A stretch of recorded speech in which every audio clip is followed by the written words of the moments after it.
I learned a lot this past week about people on the so-called right. I learned that despite what they may say, most are wedded to a vision of unalloyed technological change at any and all costs.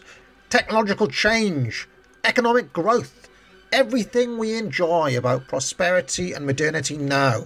Only let us be edgy boys and end post. And now, let's remind ourselves of those four freedoms that you all love so much, because, my God, life would be like North Korea without these, wouldn't it? So you all cried. Well, Arthur, it's 2021 now, and from surveying the scene, I can tell you that I'm afraid, no, there is no traditionalism. There is no appetite for tradition. There is only appetite for technology and consumption and economic growth and cooming. Because, woe betide, some other nation may have more material possessions than us. Judging from the many hundreds of comments I have read this past week, this is what you all want. You want to wallow in the mire of our degradation. You wish to become one with the ashes, only with more racism or something. Right, get out of here. Get out, go on.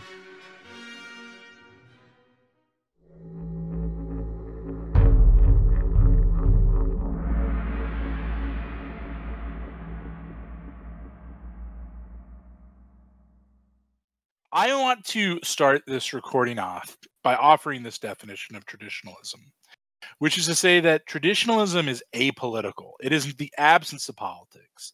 It is not a different kind of politics, nor is it right-wing.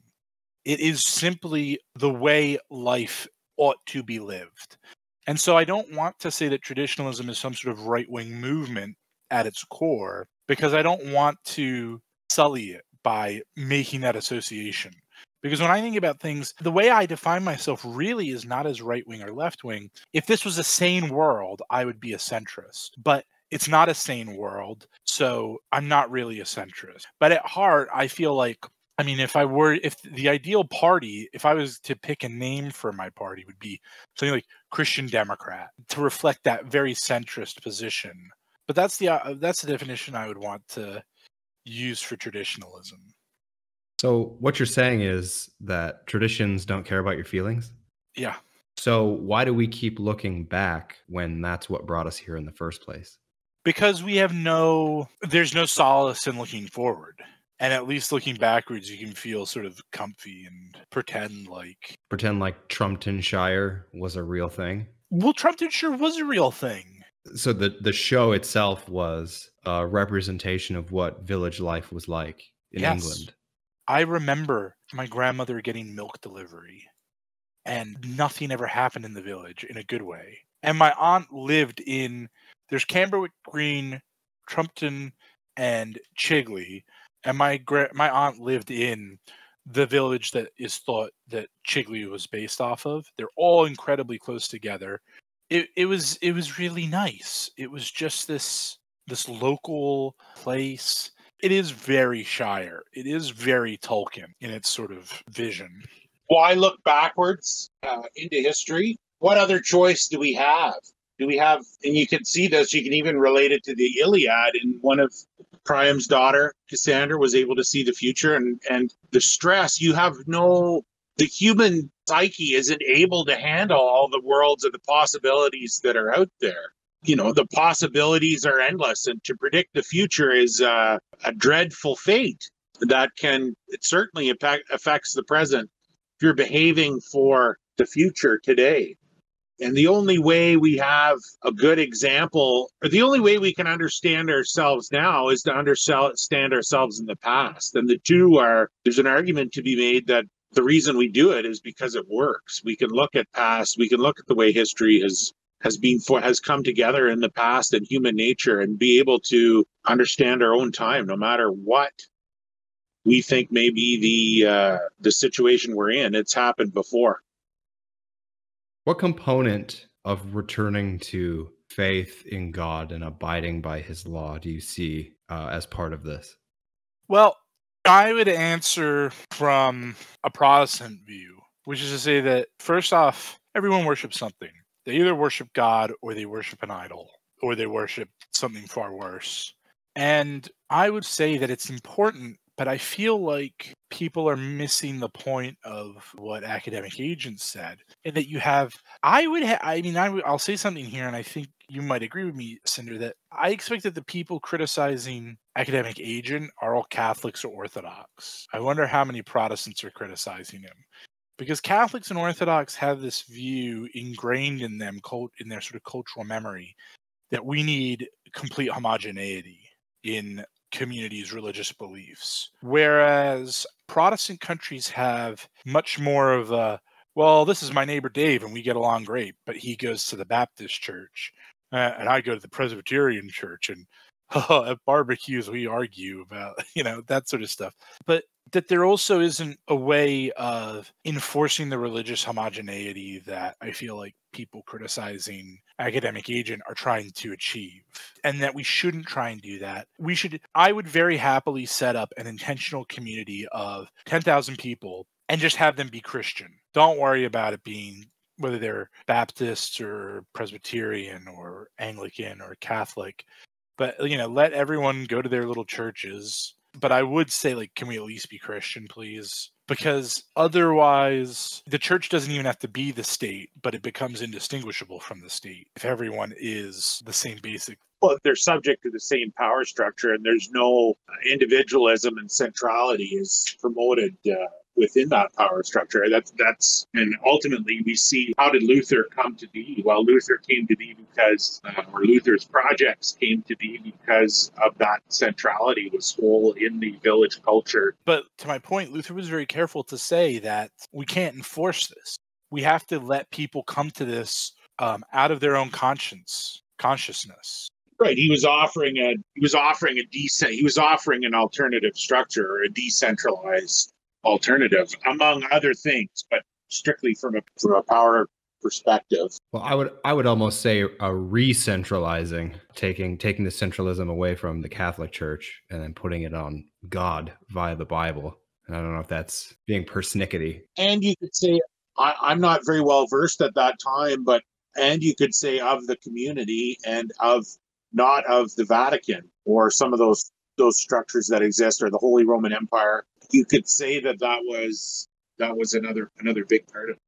So continuing on our question about where God and faith in God lies in this, there are some contingents of the neo-reactionary right that are interested in monarchy. How is this not falling into the same situation that the Israelites fell into when they asked God for a king? Yes, I think that's a great point, and it's something I've been thinking about a lot lately. And I think that you need an elite in charge, because Israel had the judges before the kings. And I don't know if someone like Cromwell is closer to a Old Testament judge than he made himself king.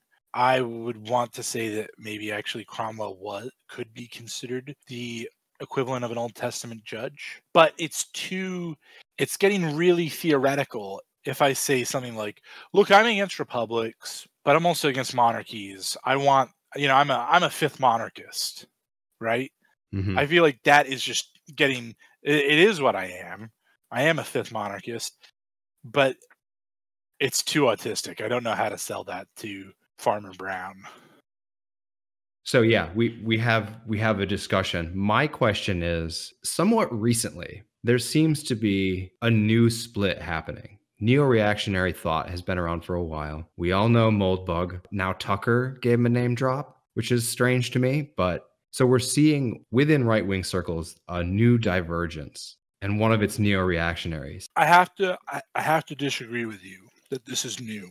I think that this has been happening for a while, that the traditionalists have been making a distinction between themselves and fascism for a while, but that as these two groups pull apart even more so, what's revealed is that neo-reactionaries are actually sort of fascism light. And I'm not attaching any sort of negative connotations to that, but that this is a separate, because I know this has been going on for a long time. the discussion between what makes me different from a fascist as a traditionalist. So I would just say that, like, this is a string cheese, as you pull apart a grilled cheese, right? That string that. Well, I would say that it's talking about cheese strings.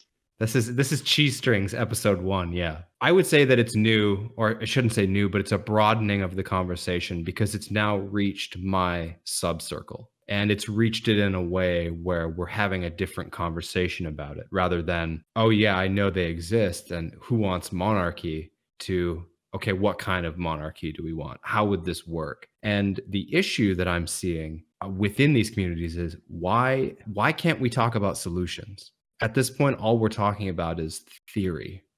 And the second someone like Academic Agent talks about a solution, it seems like everyone is going hard on him when it comes to criticism. Bucklander tweeted something really good today about why exactly. Let me try to find it.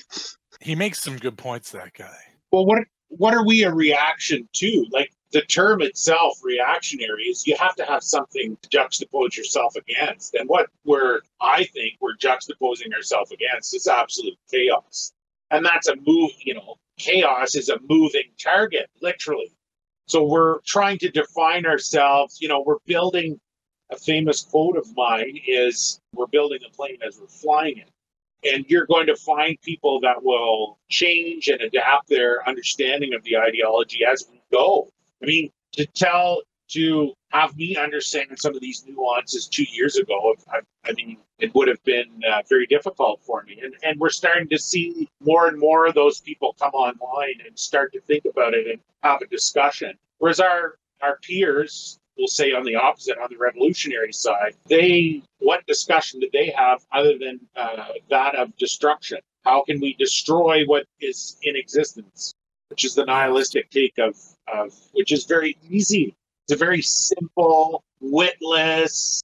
It takes no patience, no understanding of no measured assessment of a situation. Whereas ultimately, the people, the big brains, our guys, they're the ones that are going to have the responsibility, and we're the ones taking things seriously. So Bucklander tweeted today that reactionaries will never appreciate a positive vision because all they can think about is reacting against the current situation, which is what Redshan is describing as well.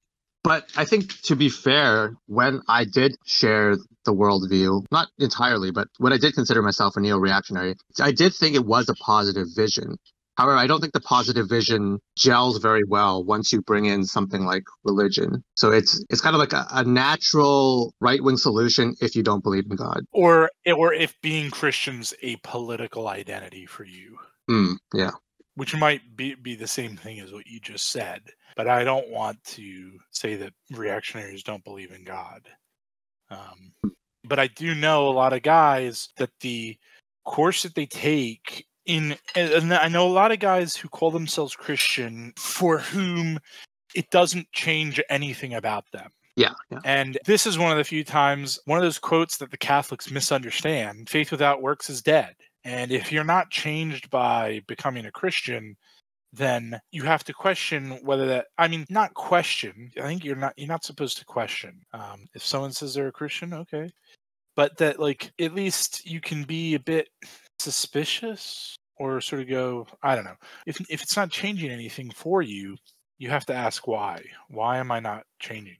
And I know a lot of them are very conservative about things. They say everything that they're supposed to say, but nothing changes. I've also heard this type of quote. It's called, I've heard it actually directly referred to as the purple lightsaber. And it's that, yeah, I believe in God and, yeah, I'm a Christian. But then at the same time, the world is in such chaos that I can't quite be the blue lightsaber. And I'm obviously not the bad guy, so I'm not the red lightsaber. So I'm kind of taking this middle road. It's like a pragmatic road. We have to solve these political problems because otherwise our entire existence is being threatened. Yeah. So they think of themselves as this kind of like middle ground between a good Christian and a fascist revolutionary. I say this to my friends. I have friends who are very against immigration into the UK. And I'm not sure that this should go in if this ever gets distributed, but I often say to them, well, what are you going to do? If you had the chance because I don't want to be made into the monster that I'm trying to fight. And that's part of the position of being a Christian is that we're not going to win down here yet. It's God who's going to win in his own time, and he doesn't need our help. He wants us on side, but it's not our fight. And we have to resign ourselves to things are going to get worse. I'm all for doing things like I found a guy, it's like he often goes out in front of abortion clinics and he sort of preaches out front. And that's great. But I don't think abortion's going anywhere. It's not to say that I don't want abortion to disappear, but things are going to get worse until Jesus comes back. And that's part of the reality that we have to get used to. I see things like Trumptonshire not as a solution, but as an arc for Christians to survive in the coming storm. Like as Jeff said, I think yesterday, something about our quality of life. Like what if this was just about our quality of life and not the political solution? Well, yeah, you were saying that it might not be crucial to our work, but it's crucial to our survival. And then I asked, what about our quality of life and our well-being? Yeah, which I would agree would be in the survival category. Yeah, that was my point. I'm glad you brought up survival. That's all we're able to do is to survive. And your political ambitions here on Earth, they're not yours. They're your concern for other people outside of where you live, or to be an influence on the world outside of your space, offers you very little solace. It offers you very little in terms of even power over these other people. You're the most responsible. It's something we talk about in Laurentian, that's discussed in Laurentian Home Companion, is about your environment. Your environment is the space that you could walk within a day. Your environment is not coastal BC and the whales population. Your environment is not the droughts in Australia. Your environment is where you can walk to in a day. Concern yourself with what's surrounding you yourself, your family. I mean, political influences and political changes, and Moldbug Yarvin talks about this. Like, what do you do? What are you doing? All you're doing by entering into this arena is playing on somebody else's terms. Really, these things are trivial and are more and more are becoming entertainment. And we should treat them as such, not as a betterment of the quality of everyone's life. That's very, very arrogant to think that we're going to have any effect on somebody if I can have effect on somebody else. Well, I really like this image of the ark, because God kind of gives us two choices, either his mercy or his wrath. And it's like, we can't really deal out like God's wrath for him, right? That's not for us to do. So for us, it's just the ark, right? To seek God's mercy and get aboard the ark. And then the wrath will come to those who deserve it. So the political right-wing revolutionary essentially wants to deal out God's wrath for him. Yeah. Well, my next question was going to be, why do we find it so hard in this community to talk about solutions? But I think you sort of painted a picture there where there are some of us that believe that this is inevitable. So there really is no solution. Not at the macro level, not at we're going to fix England or America. It's not going to happen, which isn't to say that it's black-pilled. An associate of ours accuses me of being black-pilled and giving up and this sort of stuff. And I think he's wrong. I think he misinterprets Buckland as giving up, whereas it's about we're so white-pilled, we know that we just need to last. And so the solutions are small because they're not going to fix America, but there's stuff to be done. And I think part of the reason why it's hard to talk about them is because at a certain point, it's just talk. And you have to actually go and do it. And it's not so easy for people to go and actually do something. It is easy to talk about it. I think traditionalists are sort of aware of the difficulty in talking about things and the sort of frustration about it. And so they don't tend to do a lot of talking about solutions. The other issue I see also is that Morgoth did a video on this week. We're trying to always we've been at this task of dissecting all the problems of the world today for 5 years now. But what if we've also not had the right tools to dissect it? What if we've been using blunt tools to try to dissect something that really requires sharp tools? I think that's one of the reasons why religion and spirituality has been only entering the conversation in the last 2 or 3 years. Because for the longest time, we were trying to dissect the problems of the modern world using the Ben Shapiro facts and logic methodology. Leftists are just misled, or they have these kind of problems of fatherlessness, et cetera, et cetera. All these like rational analyses of the problems of modernity. And only now are we bringing in, this actually runs deeper. It's stuff that's talked about in the Bible. It's a spiritual problem. It's all of these other factors. Now that our tools are getting sharper, but at the same time, a lot of people who are still thinking in that older paradigm, or they might think, there's issues that are biological as well, right? Like race and IQ and things like that. They don't want to hear about these new ways of analyzing because they're themselves trapped in modern thinking, right? That, all of this stuff, all this spiritual stuff, all this God stuff is superstition. It's just metaphor. It's not rooted in the real world. So I really see the right wing. It's natural right now for the right wing to just split apart because there are people who refuse to go with us, adding these new tools of analysis. And I think some of those tools of analysis are, I always use NRX or neo-reactionary as tools and ultimately understanding human nature and how things work. I don't know if I can apply those things, but I don't know if I can say I am those things or that I understand them as a person. Or I can apply them as a person. I can understand them in seeing them in other people's actions. So I think that's where people get confused in the reactionary, neo-reactionary sense, how they live their lives and other community members. It's an assessment of what other people do. And actually, you kind of hit on something interesting there too, which is that the person who just spends all of his time on analyzing, it's like, okay, yeah, that's great, but then how does an analyzer live their life when they're purely in the realm of analysis?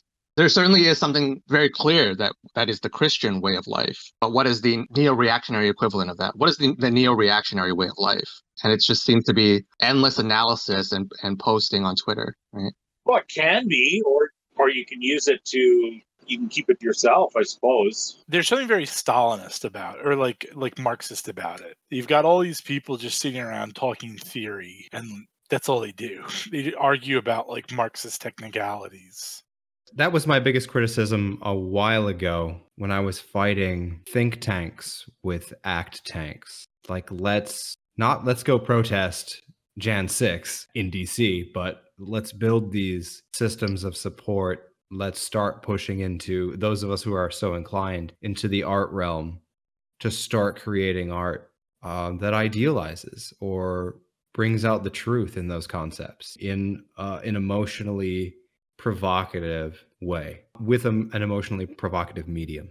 I think another way of putting that is engage in world building, engage in the co-creation of the world.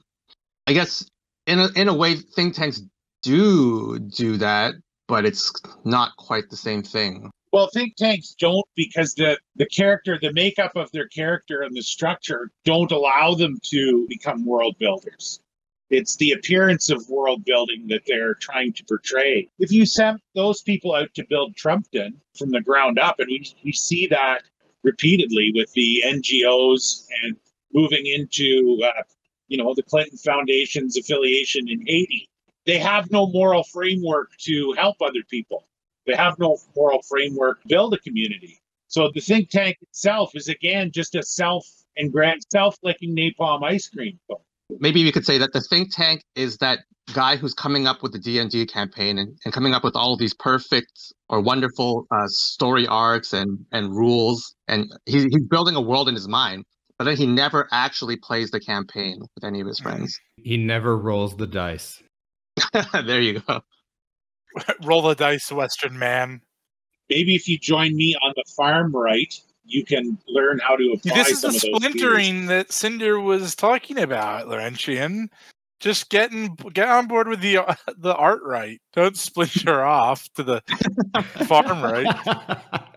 Yeah, farming could be an art. Well, see, and there's another thing, like the prefix or qualifier of think tanks is think. And what we're talking about, the art right or the farm right, the prefix or the qualifier is an action. Yeah. So it is an act like, okay, live your values, find your friends, find your compatriots, and lay the bricks of Trumpton one at a time. And it may not end up being the perfect campaign. It's not going to be like this thing that gets popularized and it's going to be replayed again by some other groups. But it's something organic, right? It's you and your friends, and It'll be yours. it'll be yours. Yeah, it'll develop as it goes. It's also something that you can build and be a tradition for your family. You're in a multi-generational project, and you can make these things actually tangibly happen. And that's not something that maybe the people against you, that the modern world wants you to do. Maybe they want you in a theoretical environment where they can play against you. Maybe hyper-reality is where they want you. Maybe their whole goal is to keep you in hyper-reality and not allow you to be outside of that into reality. They want to keep your money hyper-real. They want to keep your entertainment hyper-real. Maybe you're servicing them by playing the game. But if you're able to unplug in a number of different ways, maybe that's where the real results are going to happen.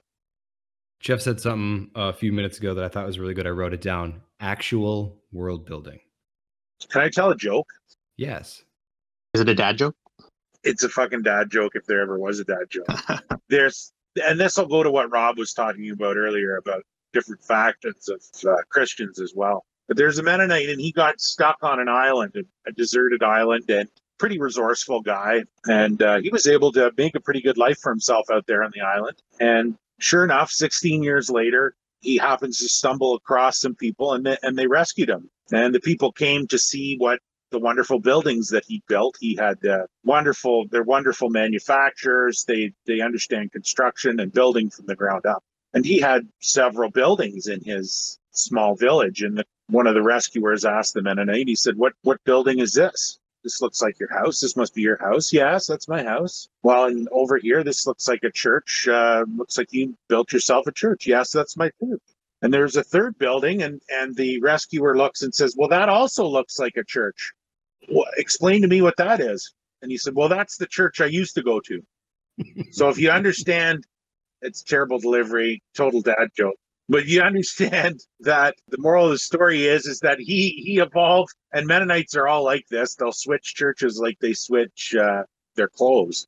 But there's different levels of understanding of community and projects, religion, and we all evolve out of those. And I think Trumpton and Academic Agent, if you've watched any of his presentations lately, it's definitely been an evolution for Academic Agent from strictly using Austrian economics to a much more nuanced worldview. And his sphere of influence has grown, and our sphere of influence has grown as well. And there's a lot of nuance, and I encourage patience with people when we're into contact with them, and just explain what we're all about in ourselves, and that we're not interested in the worldview, and parochialism is maybe a definition that we need to add ourselves into. There's another issue that I see is that all the revolutionaries, they're kind of waiting for that perfect solution to come before they're willing to say, okay, yeah, everybody on board. Whereas I think what we're trying to say is that we should just take whatever small steps we can, right? Like, it's not going to be the perfect solution right out of the box that this thing is going to evolve. So when AA proposes something like Trumptonshire, it's like, oh, it's not the perfect solution, so let's all just shit on it. And I wonder how much of that is people hesitant to expend effort for something that's likely to fail. There's this seep of idealism that we all suffer from because we've spent, and this is certainly true for me, spent so long in my own head about it that to see it crash and burn would be just be real demoralizing. And so I think people shit on it as a way of protecting themselves from being demoralized, which we've already all been. So we're probably already damaged to the point of breaking down constantly. I don't know. Maybe I'm getting too personal now. I think that is the problem with our generation. Generation of young men who it's easier to criticize than risk failing. And I suffer from that problem. I'm often paralyzed by feeling that I need to do more preparation. But if you go down that, if you indulge that, you'll find all you will ever do is prepare. And you'll never actually do anything. And it's not about how many times you fall. It's about how many times you get back up. Thanks, Dad. I got my own. It's not so dad jokey, but it's similar. So this guy is on the Golden Gate Bridge, and he gets up and he stands on the railing. And this guy comes up to him and goes, "What are you doing?" And the guy goes, "Well, I'm going to jump. I'm tired of living. I'm sick of it." And the rescuer goes, "No, you've got so much to live for. Are you a Christian?" And the guy on the railing goes, "Yeah, I'm a Christian." And the guy goes, "Well, I'm a Christian too. Isn't that great? What denomination are you?" And the guy goes, "Oh, well, I'm a Lutheran." And he goes, "Really? I'm a Lutheran too. What synod are you?" And the guy goes, "Well, I'm Missouri Synod." And the guy goes, "No way, I'm Missouri Synod too." And he goes, "What catechism do you use?" And he goes, "Oh, I use the 1863. And the guy pushes him off and goes, "Die, heretic." Yeah, that's the splintering. And maybe that's just a fact of life. And we don't have that central uniting idea of global equity like the left does. I think it's use your example. Look at your example. You made a decision that you were done with the city. Yeah. And then you just said, "Okay, yeah, I'm going to go here now into the rural middle of nowhere." And that wasn't, you didn't move to Trumptonshire. You didn't move to like the perfect right-wing based monarchy or anything. You just took a step in the direction that you wanted to go. No one can afford to move to Trumptonshire. I'm missing the point, but the problem with places like Trumptonshire is all the people that can afford to move there are all part of the cathedral. So it's like, it's £1 million to go live in Trumptonshire, basically. So we have to go like to the Sakhalin Islands if we're going to pull this off. We have to go to the Upal? I love it. I'm ready. The volcano island off the Sea of Japan. My bags are packed. Like, guys, we're getting into theoretical, right? Like, we're falling into that trap and it's fun, don't get me wrong, by entertaining the idea of living out in an island in the Bering Strait or wherever this place is. But these are practical applications that you can do. Trumptonshire, for all its faults, and academic agent won't tell you any different, it's just a start and an idea. If you do want to start a high quality bakery or a high quality, I always suggest the food industry is an industry ripe for the taking. With your values in place, there's nothing stopping you from doing that. It's the action and starting the generational project by yourself wherever you are, maybe not downtown Vancouver, but wherever you are, it can be done. You can make a step in the right direction. It's very, very practical to do that, to break it down further from where Trumpton is. We don't have to live on an island in the Japanese Sea. No, but we should live together. Mm-hmm.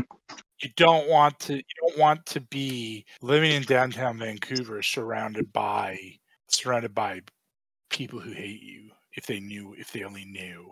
And one of the wild things is that when I was living in suburban Vancouver, and when I was when I was more libertarian leaning, I was actually able to surround myself with other libertarians. So sometimes it's also, it's not just about the place, it's also about the people, right? But to continue on with Cinder's example, one of our other internet friends is now moving down the road from where Cinder is. Initially he thought he was going to be all alone out there in the middle of nowhere, and now friends are moving within his vicinity. So we can kind of see how action begets action. Yeah. What is it that you guys see coming to our Western society in the next 5 to 10 years? I don't care. I think that's the perfect response. Yeah, I think that's the right answer. Out of the outside of my immediate influence, I have no concern for what goes on. I care not for national politics. I care not for state politics. So as long as I'm with myself and I understand my physical, mental, and spiritual position, it doesn't matter to me what goes on in the outside world. I've just ruined your segment, Cinder, but you can edit that out if you like. But the point being is, we aren't of this world, and we are of our community. And learning that from the Mennonite community, there's a certain advantage to not being worldly. Be in the world, not of the world. Yeah, I don't think that ruins the segment. I think that totally blows the worldliness of that segment out of the water and reminds us that we have not been given a spirit of fear.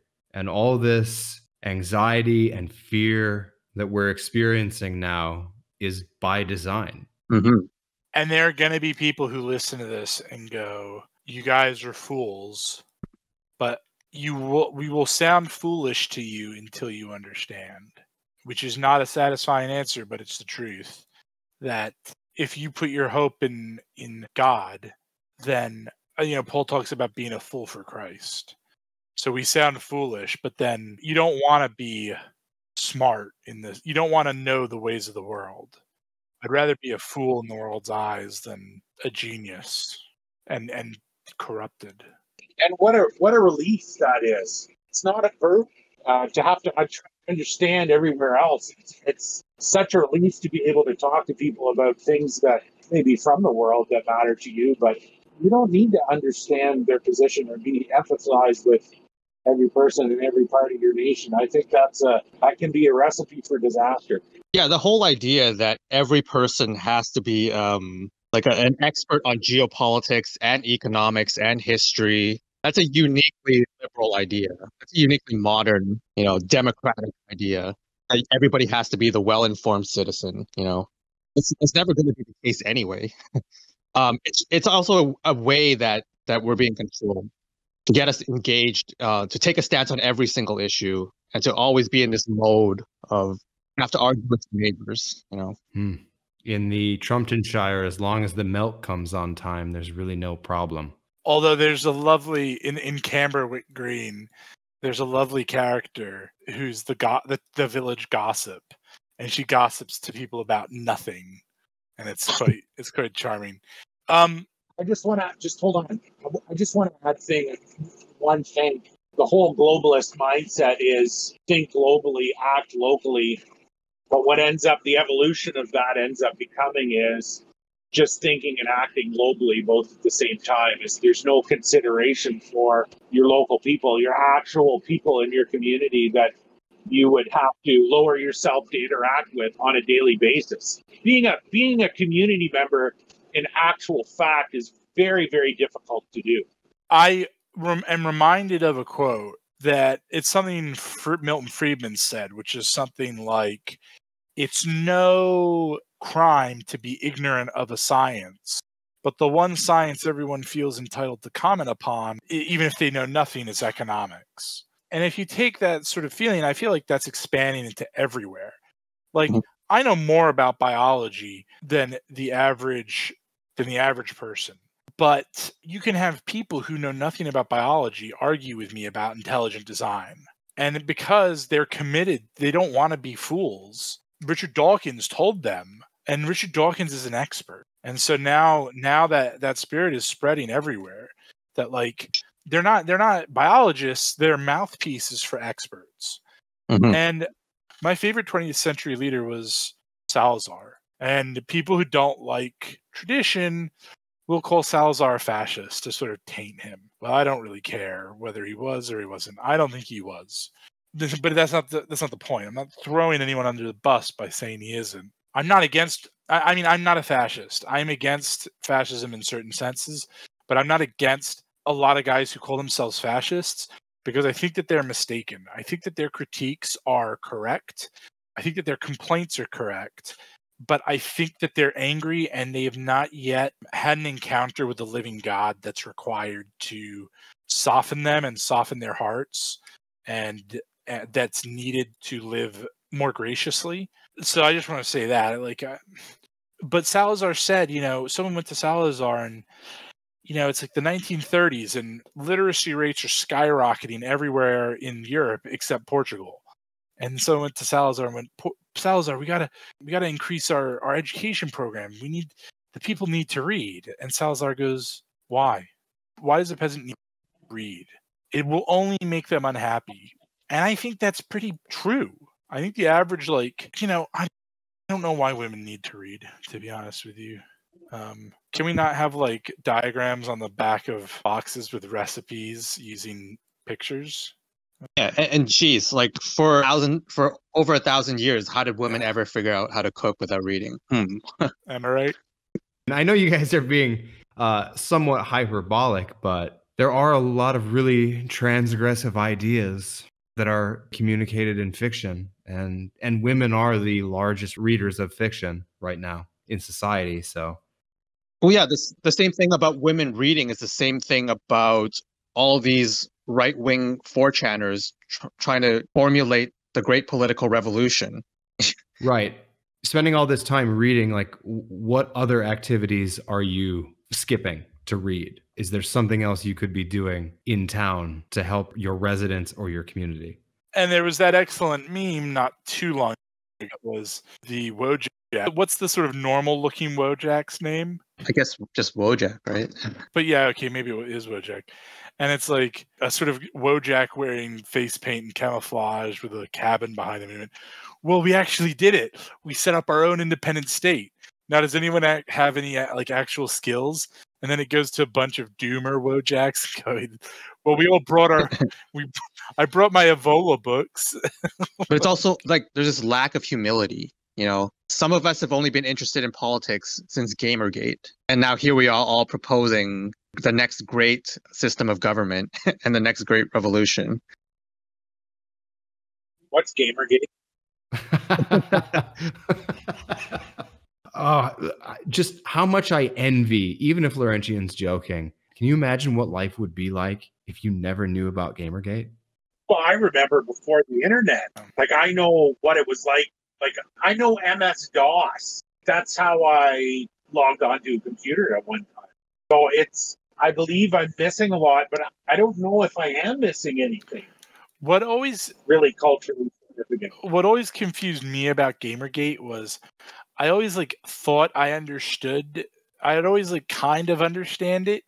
And then I'd hear people talking about it or read something about it, which suggested that it was far, far deeper than anything I understood or could imagine. You know what I mean? People would be like, this is when Obama got involved and the CIA and there was always this depth to Gamergate.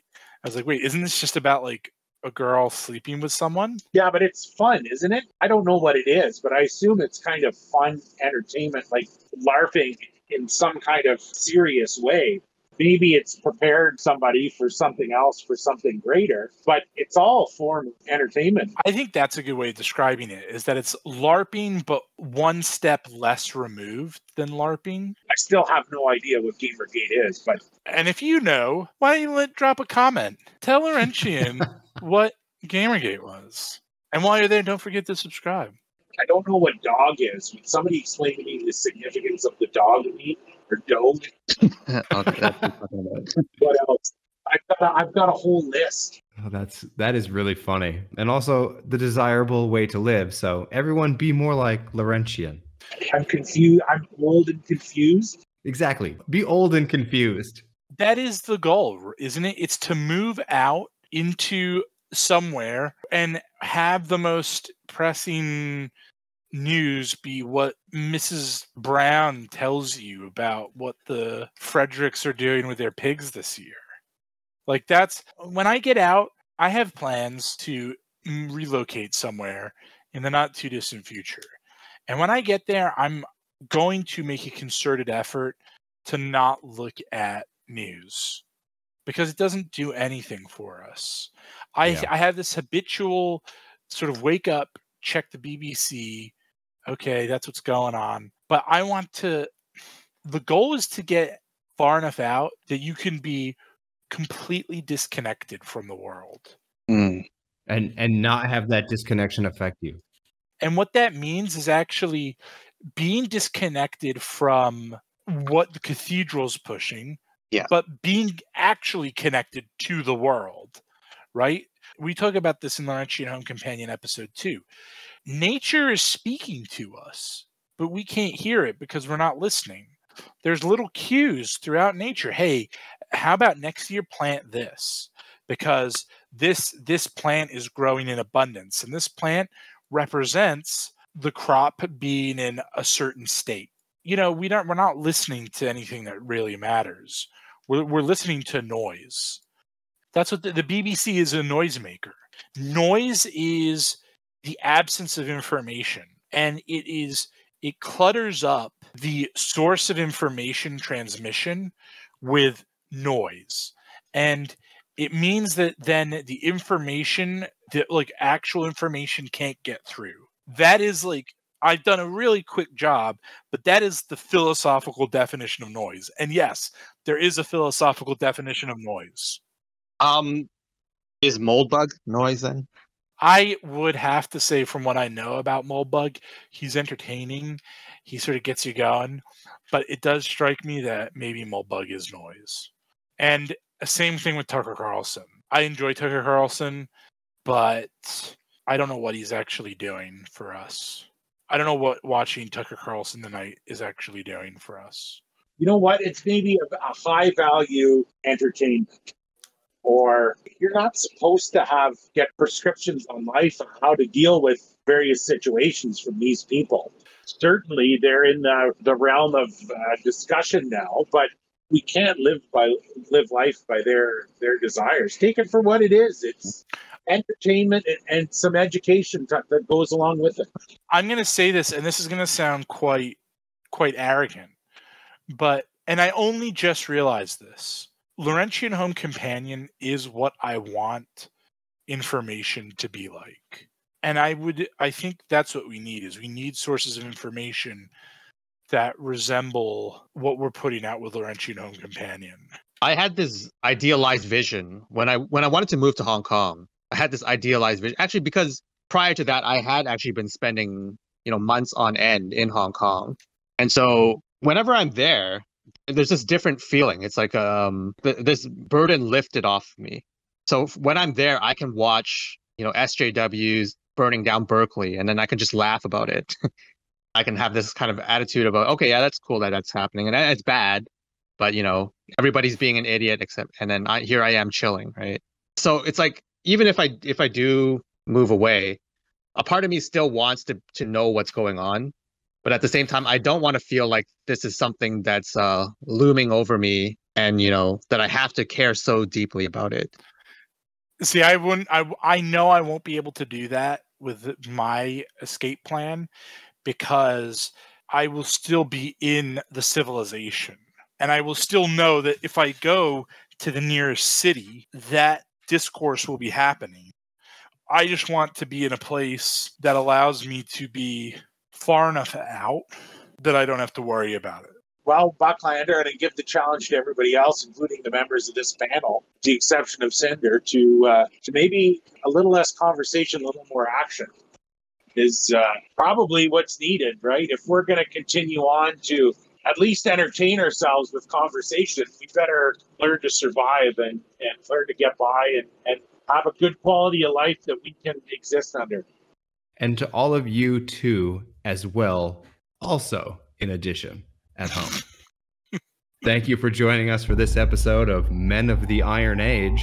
Please join us on ironagearchive.com, and also join us on Patreon or Subscribestar, or just wire the money directly.